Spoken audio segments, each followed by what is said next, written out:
जय माता दी। नवरात्रि का पर्व शुरू होने वाला है, जिसमें माता रानी के 9 स्वरूपों की पूजा की जाती है। अगर आप भी चाहते हैं कि माता रानी की कृपा आप पर बनी रहे तो ये खबर आपके लिए बेहद जरूरी है, क्योंकि नवरात्रि एक ऐसा त्योहार है जिसमें लोग माता रानी को अपने घर में स्थापित करते हैं और पूरे विधि विधान के साथ पूजा करते हैं। इसी के साथ कुछ जरूरी बातों का भी ध्यान रखते हैं, और वो कौन सी बातें हैं जिन्हें आपको ध्यान में रखना चाहिए, जिससे माता रानी आपके घर को खुशियों से भर दे। तो कुछ टिप्स हैं जिनको करके आप माता रानी को खुश कर सकते हैं, और साथ ही साथ ये भी बताएंगे कि क्या ना करें जिससे माता रानी आपसे नाराज हो जाए। तो चलिए इस वीडियो में आपको सब कुछ बताते हैं। शारदीय नवरात्रि की शुरुआत 22 सितंबर से हो रही है, जिसका समापन 1 अक्टूबर को होगा। पर अब की बार की नवरात्रि बेहद खास है। अब की बार माता रानी हाथी पर सवार होकर आ रही हैं, जो सनातन धर्म के लिए बेहद खास मानी जाती है।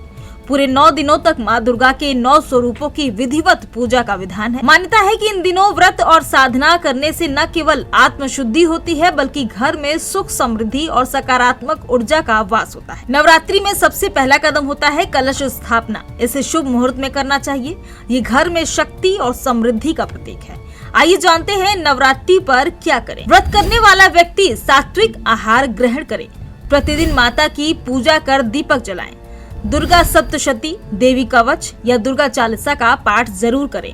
नवरात्रि के समय दान अवश्य करें। नकारात्मक सोच के साथ पूजा पाठ ना करें। अब आपको ये भी बता देते हैं कि नवरात्रि के समय क्या नहीं करें। झूठ बोलने से बचें। मांस और नशे का सेवन ना करें। बाल, नाखून और दाढ़ी ना काटें। क्रोध पर संयम रखें। किसी को बुरा भला ना कहें। कलश और अखंड ज्योति को अकेला ना छोड़ें। आलस्य ना करें। पूजा में लापरवाही ना करें। आधे अधूरे मन से पूजा ना करें। अब आप भी सोच रहे होंगे कि आखिर इन नियमों का पालन क्यों जरूरी है। दरअसल कहा जाता है कि नवरात्रि के नियम केवल धार्मिक कर्मकांड नहीं, बल्कि जीवन के अनुशासन का पाठ भी है। तो साथियों, नवरात्रि केवल एक त्योहार नहीं, बल्कि आत्मशुद्धि, साधना और संयम का एक पवित्र अवसर है।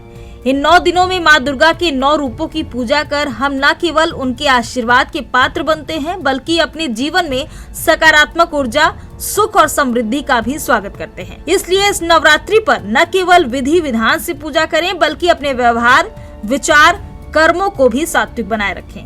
और कैसी लगी आपको ये जानकारी, कमेंट करके जरूर बताएं और देखते रहिए GMD न्यूज।